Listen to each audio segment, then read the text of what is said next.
Noon sa man anak. Naunsa mo na si Kuya Pao nga.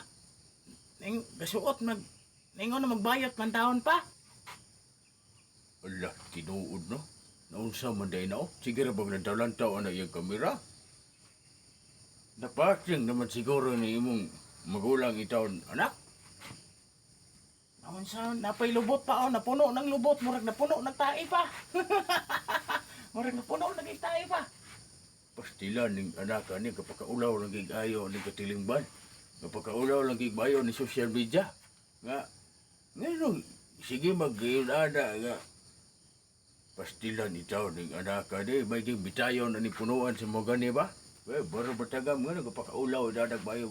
Oh, nego gitaw ito karaang bayot ni buikat. Ahano makita diskalye. Bitaw pa patingin ko ana. Ako adang duolon pa.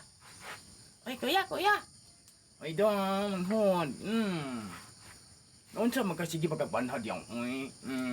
Ay pagsige banha. Kay naga pakita ko aning kamera ay.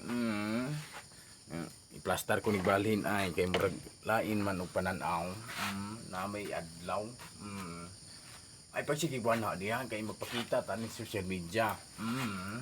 Kay ato ipakita ni atong pampers nga puno na kayo. Sus dong.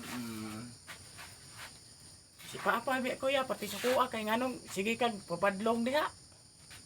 Ay dong, pasagday ni Papa. Importante mawata nagpasaway sa katilingban. Iliparya ng uban nga mangawat anang mga kwarta sa kaban sa atuang Pilipinas. Ang kita ani nga tinarong raman ta ani kwan. Wa man po'y mapriso ba inaani kuhan kay daghan naman kayo mga vlogger ron.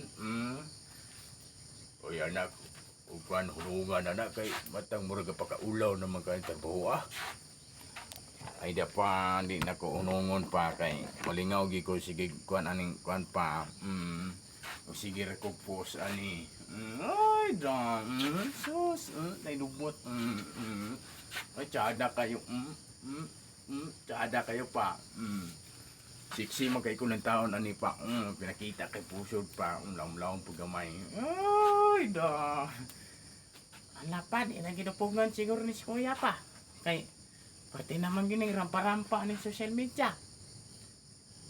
Tuod anak, tuan na lang gurong suportaran na ito ang yung kinimuhang magulang. Kay nagakiniat na magayo ni anak. Wala ko makiniat pa. Tinaroming ako. Mga idol din nila ko to. May buntag ka na itong tanan. Luzon, Visayas, ug Mindanao. May buntag. Pakipalo, pakishare, pag-like mga idol. Maranay kong hingi niyong gamayng tulong.